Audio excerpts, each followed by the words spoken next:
Hello and welcome to Gettable, AFL.com.au's home of trade, draft, free agency and contract news. I'm Riley Beveridge. This is Cal Toomey. We are brought to you, of course, by Google Pixel. Great to have Google Pixel on board again for season 2024. Cal, we've got a massive episode of Gettable coming up. As always, Riley, going to go through the number one pick selection very, very soon. Also got some big news coming later in the show and some big contracts, so stay tuned for that. We certainly do. But before we get to that, we wanted to do something fun here in the Gettable studios today. We wanted to have our own episode of Who Wants to Be a Number One Pick? How good is that? How good is that? Well, this is the main question. This is the $1 million question, Riley, and we want to go through it because this is the most open number one race I think we've probably ever seen, and there's 9 contenders that I can see in the field for the number one pick. So I reckon we get started, go through them one by one. Let's kick it off with Harvey Langford, the 190cm midfielder from Vic Country, who won the Lark, or joint Lark medalist winner in the Champs earlier this year. Yeah, and he hasn't played a bad game for the whole year, basically. He can play as a midfielder, he can play deep forward as well and take a mark above his head. He hits the scoreboards. He can be used in a number of roles. His best trait is that he takes the game forward. I think he's a metres gain man. So he could be the best player in the draft. As you said, joint winner of the Lark medal where he averaged 26 disposals. There's some of his overhead marking there for Vic Country. 6 clearances and 6 inside 50s the average for Vic Country. And it has absolutely dominated for the Dandenong Stingrays as well. He kicked 1 goal, 1 from 26 touches again over the weekend. He kicked 14 goals in 11 games this year at that level. So he has to be in the conversation. And don't say it, don't say it, don't say it. I don't like saying it. A little bit of Bontempelli there. So left footer, pretty versatile. Just we'll keep an eye on Harvey Langford. He's got to be in that mix. What about Josh Smiley? 190cm midfielder as well. Has that point of difference with the height. He's been dominant at Coates League level for the Eastern Rangers. Yeah, particularly in the first half of the season. I watched him play this game. I was at this one and he was absolutely outstanding. It was the best under-18 game I've seen from a player this year. He had 34 disposals, 10 inside 50s and 3 goals against Brisbane's Academy. His championship wasn't as dominant, playing for Vic Metro. Did spend some time inside forward 50 where he will be playing at AFL level to start his career at different points as well. But a solid carnival, 19 disposals and 6 clearance average there for Josh Smiley for Vic Metro. His strength is going to be the question, obviously. His strength is going to be one of the big assets for him. Yeah. But I guess the question will be how many of those guys at 194 centimetres come through and really dominate. Tom Green's one. I think that's the type of model of player that he'll be looking at. Is that his point of difference, his height? Yeah, definitely. But it's also the thing that clubs are weighing up because it's rare to see a midfielder come through at 194 centimetres. So he's very good at things he does very well, and there's other things that he's working on, but he's right in that mix. What about Finn O'Sullivan? We had him on Gettable last week. He's had a frustrating year with those finger injuries, though. Yeah, he has a finger and a thumb, and it's really set back his season. There's no doubt about that. Look at his overhead marking. That is one of his strengths. He spoke about that last week. His agility, his quick hands, he's very strong overhead for a player of his size, and he can run long as well. So clubs are, I would say, almost willing him to dominate a couple of games at the end of this season so he can lock in the number one spot. If you developed and built a number one pick, he's the guy that sort of fits a lot of the categories. He just hasn't been able to get that consistent form this season through injury. This weekend he'll play for Richmond's VFL side, so that'll be a great step for him to do that and hopefully pick up some form there and show the world, the footy world, the recruiters who will all be there to see how he performs, because he's definitely still in the mix, and I think he only needs a couple of really good games to solidify that 1 or 2 spot. Okay, so from a kid who will play for Richmond's VFL to a kid who has, Jagger Smith, he's been dominant, particularly at VFL levels, played a couple of games for the Tigers, really good games as well. Yeah, I mean, and you talk about who wants to be a number one pick. And, well, yeah, that's exactly right. Jagger is one playing like it. So he has done it really well this year and improved as the season has gone on as well. He's wiry, he's smart, he's clever, he's clean. He's a midfielder from the Oakley Chargers. Vic Metro as well, where he's an All-Australian. He's had a 50 disposal game at Coates Talent League level. He had a 40 disposal game as well. I think that was the week after. We call him a bald Jagnet. That's I think that's what we're calling Jagger. His form in the VFL, though, is probably the bit that has lifted him again. So what he's done over the past few weeks playing for Richmond's VFL side has really illustrated his strengths and his clearance work and his footy smart. So he's going to come in to wherever he gets picked and play really good footy. Think about who's got the number one pick at the moment. This kid's a Richmond local. He's playing for Richmond's VFL side. There's a lot to like about Jagger Smith. I think he's elevated himself back into that number one combo recently. The Tigers have the number one pick as things stand. They're probably going to wind up with the number one pick. How much does having Finn O'Sullivan and Jagger Smith right under their noses at VFL level, how much will that contribute to their decision at the end of the year, do you think? Yeah, I might have to phone a friend about that one. Look, I think it has to be a factor, though. You get a chance to see it live, and that's been different cases of that throughout draft history. It's a great sign for those clubs that do get these players to come through their system, and they've seen it. And he's trained with the VFL. He trained with the AFL squad earlier in the year. Finn O'Sullivan trained with North Melbourne earlier through the AFL Academy. So that's a really good experience for these guys. We'll talk about dominating at senior level. Our next man has. Sid Draper has had a great year. We had him on Gettable earlier this season. It's just really kickstarted his campaign, hasn't it? I think we're taking credit for that. Sid the mid. But there's nothing mid about him in new terminology. I understand mid means like middling or something. He's not that. He's a really, really good player. We've spent it a couple of times. He's got the Caleb Sarong element to his game. So I love the way he's performed recently for South Adelaide's side. Another player whose number one stocks have been boosted by his form for South Adelaide. He's hard running, his body pressure. He's really strong with his hands. He's averaged 25 disposals and 6 clearances in 4 Sandford games recently. Also kicked a goal in both of the last couple of weeks. So 180 centimetres. This is a bit of a trend apart from Smiley and Langford. You look at Finn O'Sullivan 182, Jagger Smith 180, Sid Draper 180 centimetres as well. He's so driven. He's serious about his footy. Character has to come into the who wants to be a number one pick discussion. So there it is. We've still got the truck backing back somewhere. And Sid ticks that box as well because he's very, very driven and ready for it. Well, Murphy Reid, he's another one, 180 centimetre mid, but his biggest asset is the fact he can go forward and kick goals. Last year, we had the need for Reid. I think the need for Reid 2 is coming out. The Need for Speed was the first movie. There was a lot of sequels. This is the sequel this year. And Murphy is very different to Harley, but there is still a need for Reid out there because what he's shown for Vic Metro and the Sandringham Dragons has elevated his stocks. There's no doubt about that. He was Vic Metro's MVP at the championships and All-Australian selection as well. Another group of the 180-odd centimetre midfielders. So his class, creativity, look at his handballing here. He's so deft with his hands and so clever.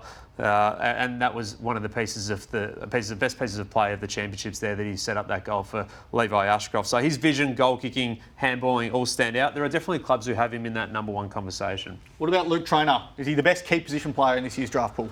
Well, he's probably one of the most versatile. And look, we've seen some of his work as a key defender this year. He still sees himself as a player who can go forward as well. He, of course, kicked the match-winning goal and championship-winning goal for Vic Metro. Then the week later, kicked what was basically the premiership-winning point for his school side, Brighton Grammar. So there's definitely clubs who would have number one fancies on Luke Traynor. This year he's again playing for the AFL Academy and shifting forward. He's an interesting one because if he's that defensive type, it's either a Jordan Ridley type or a Jake Lever type, but also could he be a Brendan Goddard type of player who's obviously gone number one more than 20 years ago, but that versatile defender who can play a bit of everywhere. So he's got a lot of strings to his bow, Luke Traynor. Levi Ashcroft, he was your number one in the first Phantom Form Guide of the year. We know he's heading to Brisbane as a father-son prospect. And that was based on performance over the best part of 3 years. So he is another player who will play some VFL footy this week. He's going up to Brisbane this week. He'll play with the Lions VFL side as well. So that'd be a good step up for him. And he's ready for that next challenge. It's obviously a break in Coates League talent. Coates Talent League footy over the weekend. So we see some of his run and dash here. He's probably done less of that as compared to his brother Will, but he does kick goals all the time. That was one of his best throughout the carnival there. So look, personally, I don't think he goes number one because it's very rare. I don't think a bid will come at number one. No. It probably trickles through a little bit later on than that. But his performances have put him in this conversation. He deserves to be in that conversation again. Another one of that 179, 180, 182 centimetre midfield group that's dominated the board really. But certainly I'm looking forward to seeing him at a VFL level this weekend. And one of my favourites, Sam Lawler, just so much explosiveness, can go forward, can kick goals. Yeah, he's probably the wild card in this one, I would say. And that's on the basis of not playing as much footy as some of the other guys. But what we have seen from him is that ability to be tough, to tackle really hard. Look, he's an interesting one because he can mark above his head as well. I'd expect the Tigers to have a look at him in that top tier group. Dusty goes out. Do they bring a Dusty moulded type of player into the footy club? I think what we've seen from him is he hunts the opposition. He's physical. And he's got a lot of strings to his bow. And he's also probably got a little bit of development to go as well because we're yet to see him have a full pre-season due to his cricket commitments. But he's in the conversation for clubs in that very top rung. Okay, so we've got 9 players here. They were the top 9 on your Phantom Form Guide board earlier in the month. But I do want to ask you, because of the 9, there's only one. So who wants to be a number one pick, Kel? Well, I think what we've seen from Jagger Smith over recent times has elevated him back into that really tough conversation. I'm not going to give you an answer on that right now. Can I do 50-50? Can I split the group? Wipe them off. Can I do that? Look, what was the other option on hot seat? The Richmond Footy Club is in the hot seat at the moment, and they have to make that decision. So I think it's going to depend a little bit on who has the pick. Right now they have it. Yep. Do they do any deals with it? Does anyone try and bump up a couple of spots and push back and offer them something good? Clubs will be open to trading those early selections because of the evenness of the pool, but there's no doubt that the number one race is as fun to talk about as we've ever seen. Should we ask the audience, Cal? Nice. Nice. Oh, I love hot We'll seat. see. Plenty more still to come on Gettable. Hey, this is Cam Rayner from the Brisbane Lions, and you're watching Gettable with Cal and Riley. We're back on Gettable. Massive episode still to come. What are you doing? Just practicing my fastest finger first. On my Google Pixel. Who Wants to Be a number one pick was fantastic, but so is Right Here, Right Now. It's back. Right now. There it is. Love Right Here, Right Now. You kick us off. I'll kick us off.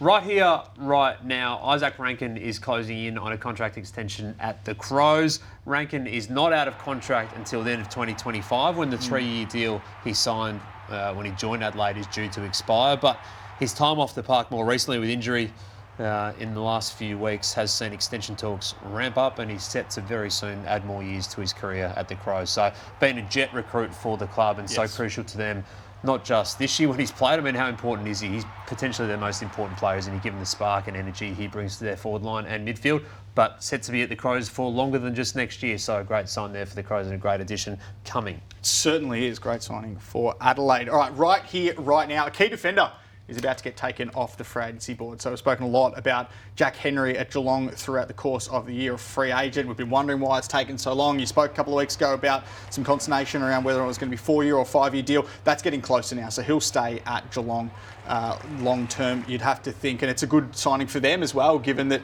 key defenders, they're so hard to come by. What is it? Could be a foot, Cal.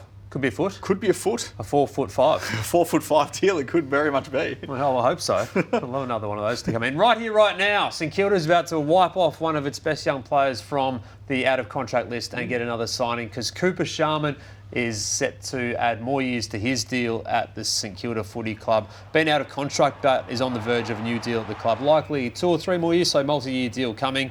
Has been a real success story off the mid-season draft. Kicked 3 goals from 29 touches a couple of weeks ago against the Bombers in what was probably one of the best games of his career. We'll see some of his highlights here. So right here, right now, another name set to be wiped off the out-of-contract list at the Saints. And I think most people know and can see the talent that he's got in their forward half. Been a great pick for them as a mid-seasoner. He was good a couple of weeks ago against the Bombers, torched them with those 3 goals. Right here, right now, the Blues are dual benefactors of last week's competitive balance review changes. So we had Laura Kane and Ned Guy on Gettable last Friday. There was a couple of changes that we run through. We'll look at some of them now, some coming in 2024, some coming in 2025. The DVI changes not coming in until the end of 2025 is a big one. So these are the 2024 changes. And this is where there'll be a secondary benefactor. And it's that last one at the end, the rule change for listing of father-son prospects. So we've seen the past couple of years that you've been able to pre-list academy players. We saw Brisbane do it with Bruce Revel last year. The Giants did it with Nathan Wardius.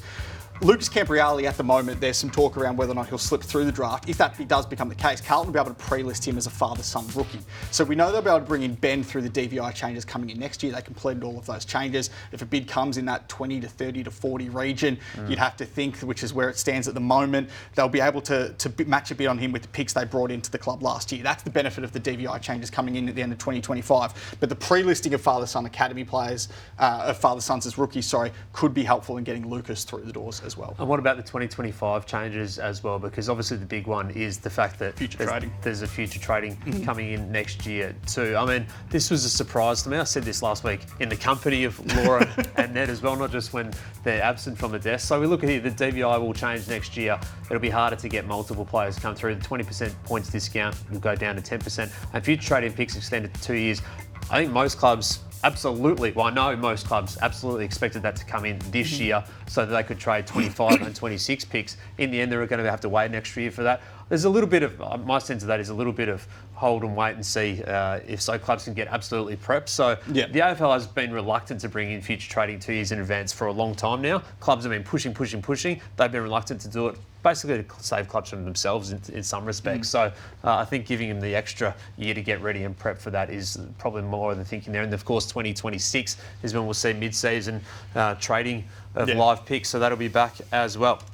All right here, right now, West Coast should be barracking for Carlton this weekend against Hawthorn, because if the Eagles do this deal with Hawthorn for Tom Barrass, they need the pick to be as good as possible. So they are absolutely barracking against the Hawthorn Footy Club making the finals, because like we've said last week, they've jumped ahead of the Bulldogs. This is the Hawks. They've jumped ahead of the Bulldogs in the chase for Tom Barrass, and that's where he'll be if he moves. And I think this is a deal that West Coast should do. If they are offered pick 8 or 9 or 10 for Tom Barrass, who's 29 later this season, they have to get this deal done.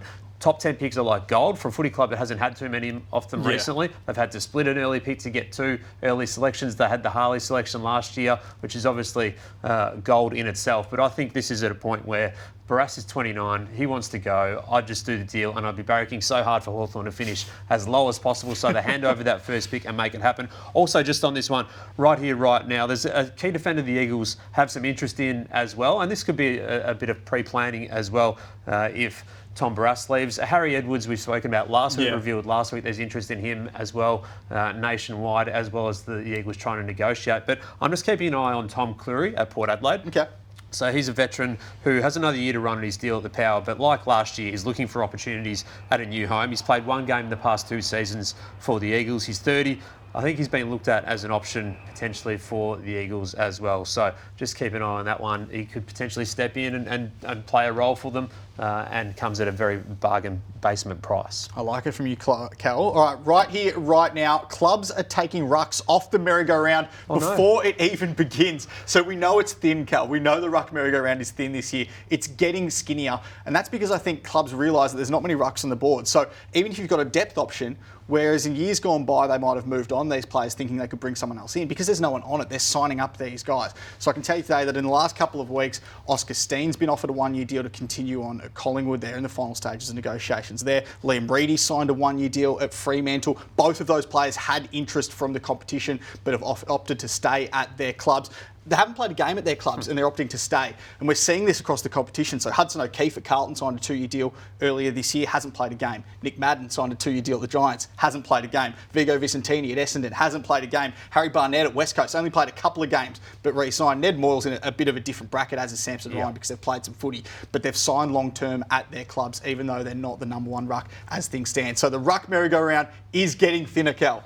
No, we need the ruck merry-go. We have to fire up the key defending carousel. Maybe that was my last right here, right now. And just finally to finish off right here, right now. Right here, right now, Cam Rayner's free agency value and price is going up and up and up. The Brisbane Lion will be a restricted free agent next year when he comes into his 8th season at the club. He's in absolutely scintillating form. Has kicked 20 goals since round 10 and dominated games. He's going to get some capital HUGE Victorian offers next year. I expect Essendon, Geelong, Richmond, St Kilda, the Western Bulldogs, Collingwood, probably even more, to be absolutely all over him next year.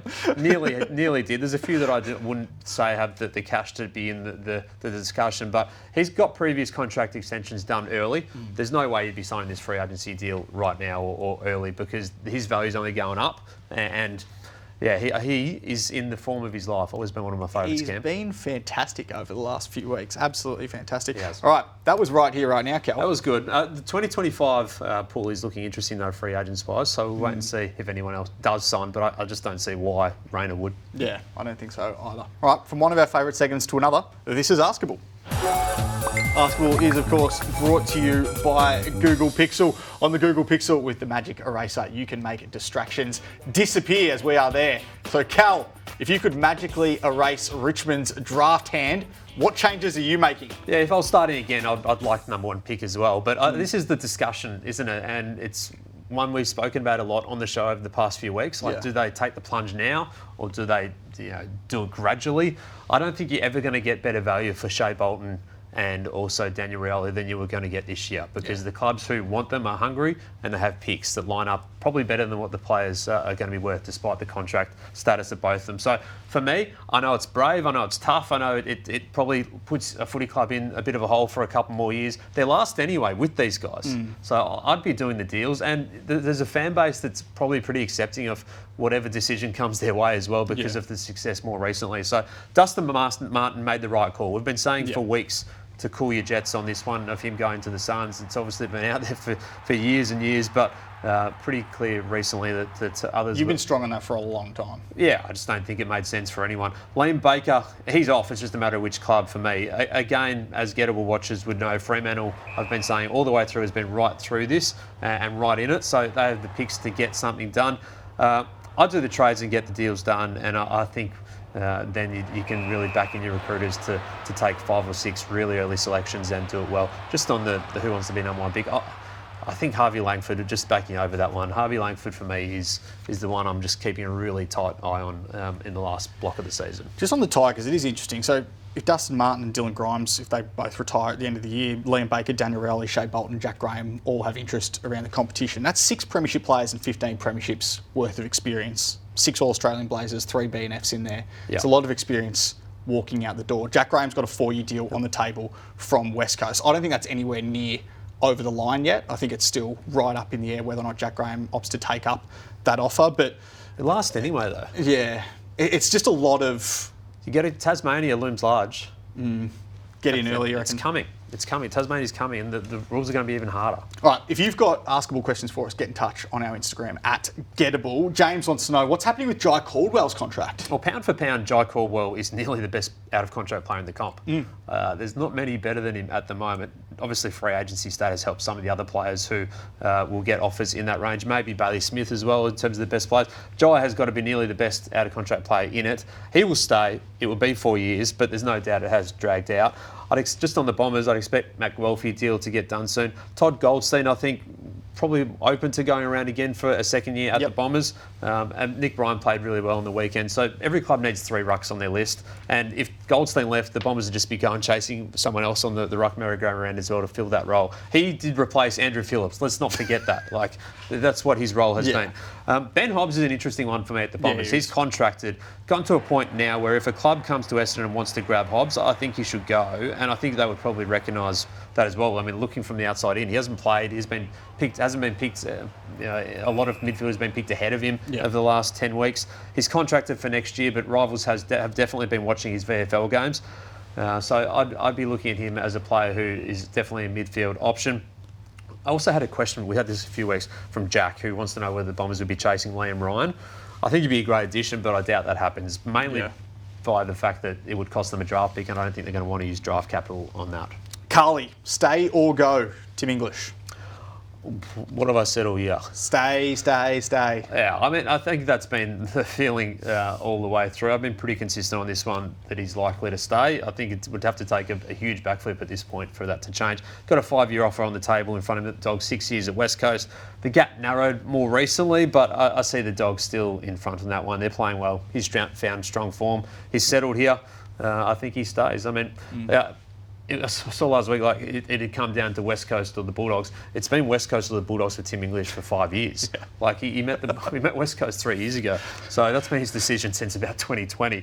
But I think it's the Dogs. All right, Kevin wants to know, are there any sneaky targets for North Melbourne? Not obvious targets, sneaky targets, Cal. Sneaky targets. Well, I've still expected them to look at a couple of experienced players. And from that point of view, I don't think they necessarily need it in terms of their list, but I think from a leadership point of view, that they still would bring value. So who those guys are, we'll wait and see. From a needs point of view, I mean, you follow their fortunes closely as well. I think they're probably still a couple of key position players short, but also a small forward short as well. I mean, Matt Owens is still without a contract. I don't think he'd go there necessarily, but he's still without a contract at the Blues.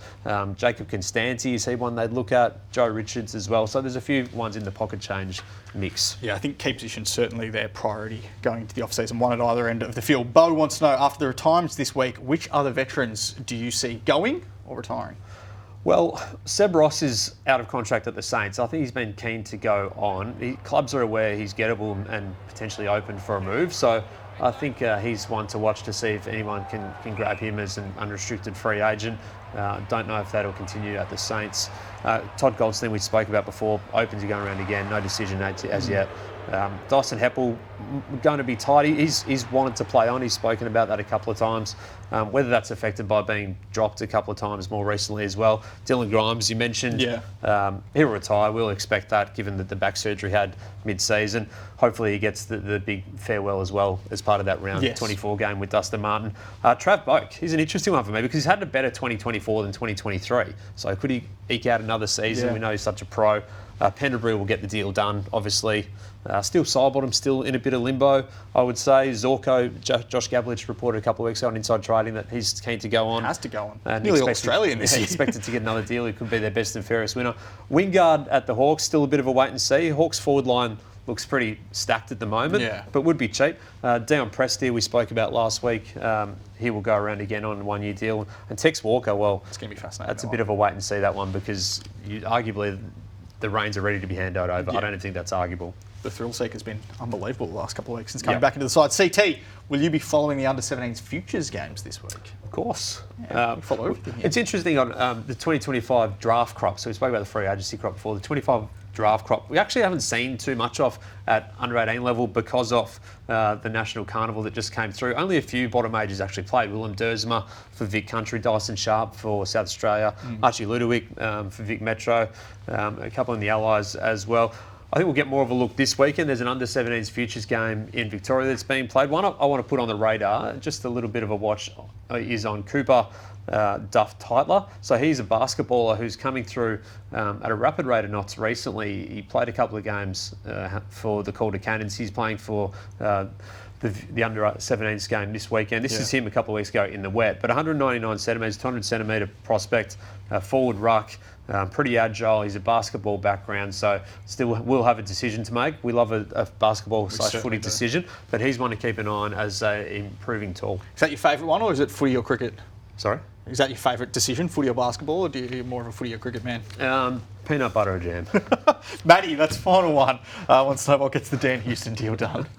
Well, he's in 2 first-rounders territory. The interesting bit about this is Melbourne currently holds pick 7, so is within that top echelon of the pool that we spoke about before. But yeah, I mean, this guy's a star, isn't he? Awesome again, I reckon. I think he's playing for Melbourne next year. Yeah, and it'd be a good pickup for Melbourne. But also, like, Port Adelaide's chasing Winnow, Perryman and Cummings. So well, it sort of makes sense in that perspective. I mean, if they can get one or both of those players, you almost max the output for nothing and get in a couple of picks as well. Yeah. They haven't had high-end picks for a long time, Port Adelaide, so it makes sense for them. It's almost like a version of pick purchasing. It certainly is. Version. Which didn't come in as part of the competitive balance review changes. Thank you for your time today, Cal. Thank you for watching. A big thanks once again to Google Pixel for all of their support throughout season 2024. See you next week.